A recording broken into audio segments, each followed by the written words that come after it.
Hello दोस्तों, नमस्कार। स्वागत है आपका अपने चैनल एग्जाम गुरु पे। दोस्तों, आज एक बार फिर आपके सामने उपस्थित हुआ हूं पर्यावरण का नेक्स्ट श्रृंखला लेकर पार्ट 5। आज पार्ट 5 में हम देखेंगे 81 से लेकर 100 प्रश्न तक। 4 वीडियो हम अपलोड कर चुके हैं, जिसमें 1 से लेकर 80 तक हो गए हैं।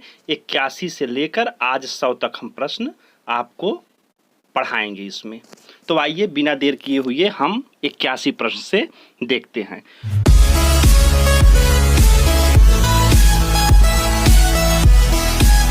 तो हमारा पहला क्वेश्चन आज का है, ओजोन परत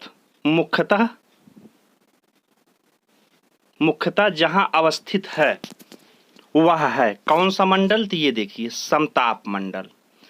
ओजोन परत समताप मंडल में होता है। कौन सा? समताप मंडल में। आइए नेक्स्ट प्रश्न, ओजोन परत के अवक्षय के लिए उत्तरदायी गैस है। तो ओजोन परत के अवक्षय के लिए उत्तरदायी गैस क्लोरोफ्लोरोकार्बन। नेक्स्ट प्रश्न,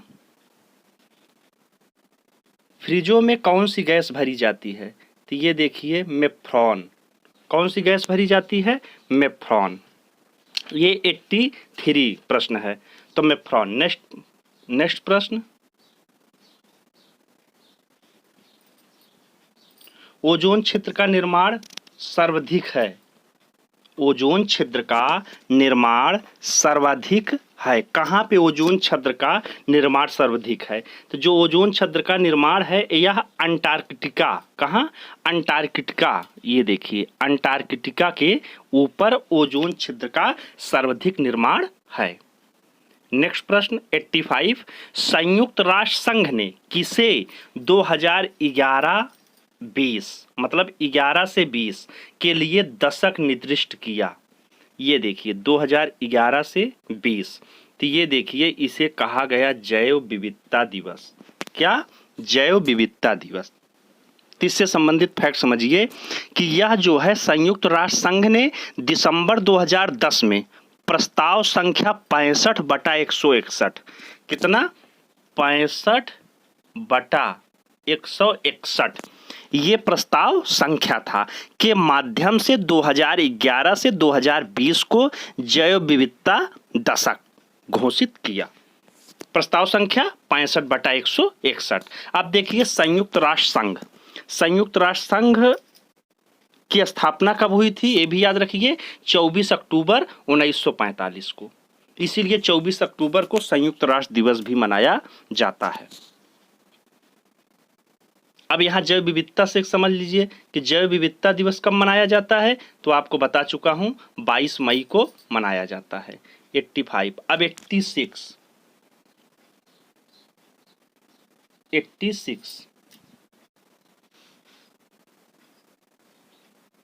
जैव विविधता के लिए बड़ा खतरा है प्राकृतिक आवासों एवं वनस्पति का विनाश। ये जैव विविधता के लिए सबसे बड़ा खतरा है।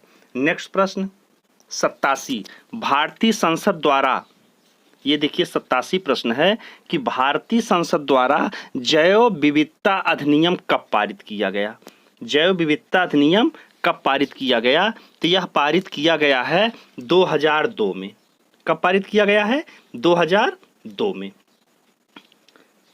11 दिसंबर, ये जो भारतीय संसद है इसके द्वारा जैव विविधता अधिनियम 11 दिसंबर, ये देखिए 2002 तो हम लिखे हैं, 2002, 11 दिसंबर 2002 को यह पारित किया गया है। नेक्स्ट प्रश्न, भारतीय सरकार सीकनथोर्न की खेती को प्रोत्साहित कर रही है। ये देखिए, सीकनथोर्न की खेती को प्रोत्साहित कर रही है। तो इस पादप का महत्व क्या है? तो यह जो पादप होता है मृदा संरक्षण का नियंत्रण, जो मृदा संरक्षण का नियंत्रण होता है, इसमें बहुत बड़ा इसका योगदान होता है, अर्थात यह सहायक होता है। ठीक। नेक्स्ट प्रश्न, कौन सी ड्रग्स गिद्धों की समष्टि में ह्रास के लिए उत्तरदायी है? इसका मतलब ये हुआ कि कौन सा ड्रग्स एक दवा है कि जिससे गिद्ध की प्रजातियों में कमी आई है और इनका ह्रास हुआ है। अब आप देख रहे हैं कि गिद्ध कहाँ दिखाई दे रहे हैं, अपने देश में, यहाँ बगल नेपाल में, पाकिस्तान में, यहाँ तक भी दिखाई नहीं दे रहे हैं। तो यह क्या नाम है ड्रग्स का? डिक्लोफिनेन सोडियम। क्या? डिक्लोफिनेन सोडियम। तो ये जो है 2003 में पैराग्रीन फंड नामक एक गैर सरकारी संस्था और कुछ अंतर्राष्ट्रीय वैज्ञानिकों ने पाकिस्तान समेत कई देशों में यह देखा, तो इसमें पता चला कि एक दवा होती है जो भैंस को खिलाया जाता है, तो उसके बाद अगर भैंस बुखार में दिया जाता है और अगर भैंस वो मर जाती है, एक्सपायर हो जाती है, तो वही उसके मांस जब गिद्ध खा लेते हैं तो हफ्ते 10 दिन के अंदर वो एक्सपायर कर जाते हैं, अर्थात मर जाते हैं। यही कारण है कि आज गिद्ध हमारे विलुप्त श्रेणी में आ गए हैं, विलुप्त पक्षियों की श्रेणी में आ गए हैं। नेक्स्ट प्रश्न 90, भारतीय वन्य जीवन के संदर्भ में उड्डयन बलगुल, क्या? उड्डयन बलगुल, फ्लाइंग फॉक्स क्या है? तो अगर आपसे पूछे कि फ्लाइंग फॉक्स क्या है तो आप क्या बताएंगे? यह एक चमगादड़, क्या? चमगादड़ की प्रजाति है। देखिए, उड्डयन बलगुल, फ्लाइंग फॉक्स, चमगादड़, यह एक प्रजाति है जो बांग्लादेश, चीन, भारत, मालदीव, नेपाल, पाकिस्तान और श्रीलंका जैसे देशों में पाई जाती है। इसे ग्रेटर इंडियन ब्रूट बैट के नाम से भी जाना जाता है। अगर आपसे कहे कि ग्रेटर इंडियन फ्रूट बैट किसे कहते हैं, तो यह कहते हैं चमगादड़ को। किसे? चमगादड़ को। नेक्स्ट प्रश्न 91, डुगोंग, क्या? डुगोंग नामक समुद्री जीव जो विलोपन की कगार पर है। ये देखिए, डुगोंग क्या है? तो यह स्तनधारी मैमल है। क्या है? स्तनधारी मैमल है। नेक्स्ट प्रश्न, भारत में जैव विविधता के ताप स्थल, ये देखिए हॉट स्पॉट जो है, ताप स्थल को हॉट स्पॉट भी कहते हैं। तो ये है तो ये देखिए, पूर्वी हिमालय, पश्चिमी घाट, पूर्वी हिमालय और पश्चिमी घाट, ये हमारे ताप स्थल हैं। 2, पूर्वी हिमालय, पश्चिमी घाट। सबसे लंबा जीवित वृक्ष कौन सा है? तो सबसे लंबा जीवित वृक्ष सिकुआ है। क्या? सिकुआ। यह वृक्ष, ये देखिए सिकुआ, यह कहाँ पाया जाता है? तो जो सिकुआ है यह संयुक्त राज्य अमेरिका के उत्तरी कैलिफोर्निया, कहाँ? उत्तरी अमेरिका के संयुक्त राज्य अमेरिका के उत्तरी कैलिफोर्निया में पाया जाता है। कहाँ? कैलिफोर्निया में। इसकी लंबाई 379 फीट, अगर मीटर में इसे कन्वर्ट करें तो 115.2 मीटर लंबा यह वृक्ष होता है। कितना? 115.2 मीटर लंबा होता है। ये 93 हो गया। नेक्स्ट प्रश्न 94, किसी प्रजाति को विलुप्त माना जा सकता है, वह अपने प्राकृतिक आवास में न देखी गई हो। कब?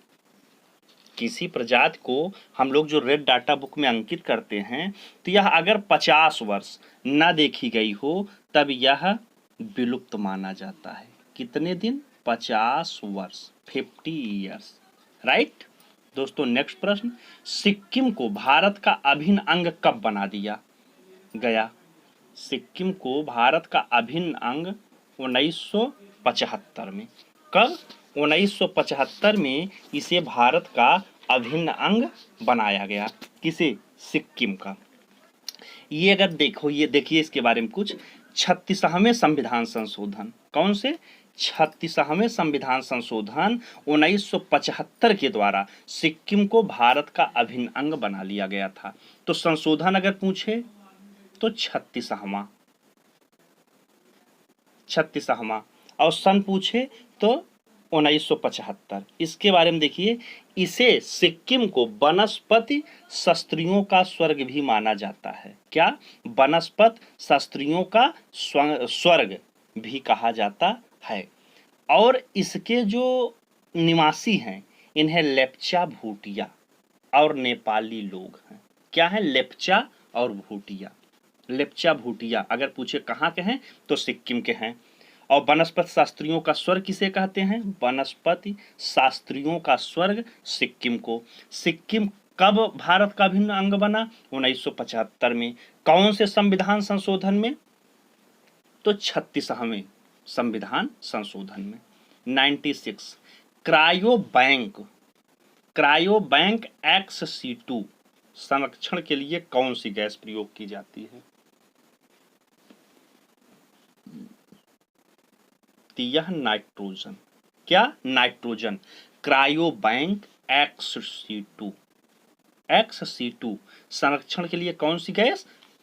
Nitrogen gas. राइट। नेक्स्ट प्रश्न, प्राणियों एवं पादपों की जातियों में अधिकतम विविधता कहाँ पाई जाती है? अधिकतम विविधता कहाँ पाई जाती है? तो उष्णकटिबंधीय आर्द्र वनों में। कहाँ? उष्णकटिबंधीय आर्द्र वनों में सबसे ज्यादा जैव विविधता पाई जाती है। और जैव विविधता सर्वाधिक किस देश में? ब्राजील की जंगलों में। कहाँ? ब्राजील की जंगलों में सबसे अधिक जैव विविधता पाई जाती है। और अपने यहाँ कहाँ? केरल की शांत घाटी।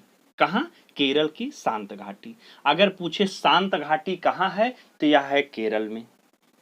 और अगर पूछे फूलों की घाटी तो उत्तराखंड के अल्मोड़ा में। कहाँ है? उत्तराखंड में। फूलों की घाटी उत्तराखंड, अल्मोड़ा नहीं, चमोली में है शायद, चमोली में। तो उत्तराखंड में है फूलों की घाटी। और उसके बाद अगर इसकी हम बात करें तो शांत घाटी केरल में है। ये देखिए नीचे प्रश्न हम लिखे भी हैं कि शांत घाटी कहाँ है, अभी बताया हूं, केरल में। और फूलों की घाटी उत्तराखंड में। राइट। नेक्स्ट प्रश्न 99, विश्व नमभूमि दिवस। ये देखिए विश्व नमभूमि दिवस कब मनाया जाता है? तो विश्व नमभूमि दिवस जो है यह 2 फरवरी को मनाया जाता है। कब मनाया जाता है? 2 फरवरी को। क्या है ना कि ये 2 फरवरी 1971 को रामसर ईरान में, ये रामसर कहाँ है? ईरान में हस्ताक्षरित नम भूमियों पर एक अंतरराष्ट्रीय कन्वेंशन के लिए किया गया। वहाँ जब कन्वेंशन किया गया तो वहाँ ये नम भूमि दिवस के लिए प्रस्ताव पास हुआ। और फिर ये कहा गया कि 2 फरवरी को हर साल विश्व नम भूमि दिवस के रूप में मनाया जाएगा। और तभी से यह हर 2 फरवरी को, हर साल 2 फरवरी को मनाया जाता है। क्या? विश्व नम भूमि दिवस। वो दोनों प्रश्न आप याद रखिएगा, मैं बार बार बता रहा हूँ कि शांत घाटी कहाँ है? केरल में। और फूलों की घाटी उत्तराखंड के चमोली में। ठीक, अल्मोड़ा नहीं, चमोली। ठीक। नेक्स्ट प्रश्न, रामसर सम्मेलन संरक्षण संबंधित है। रामसर सम्मेलन संरक्षण संबंधित है तो अभी बताया हूं कि नम भूमि से। नम भूमि से। किससे? नम भूमि से। तो दोस्तों इस प्रकार से आज हमारे 100 प्रश्न, 5 पार्ट पूरे, 3-4 पार्ट और लाऊंगा। और बहुत जल्दी कंप्यूटर के हिस्ट्री और जियोग्राफी के भी हम वीडियो लाएंगे। दोस्तों आप लोग वीडियो को लाइक करिए, शेयर करिए अपने दोस्तों में, हमारे चैनल को सब्सक्राइब करिए, जिससे हमारा परिवार बढ़ता रहे और अच्छे अच्छे वीडियो हम देते रहें। और आप टेट सीटेट की तैयारी में लग जाओ, बस ज़्यादा टाइम नहीं है, बस 1 से 2 महीने, 1 महीने में फार्म आ जाएगा। सितंबर में संभवतः टेट का फार्म भरा जाएगा और दिसंबर में हमारा यूपी टेट हो जाएगा। इस बार हमारा टारगेट रहेगा कि 110-115 टेट में नंबर आने चाहिए। तो जिस दोस्तों को टेट की तैयारी कर रहे हैं, सी टेट की तैयारी कर रहे हैं, तो हमारे चैनल से जुड़ें। धन्यवाद।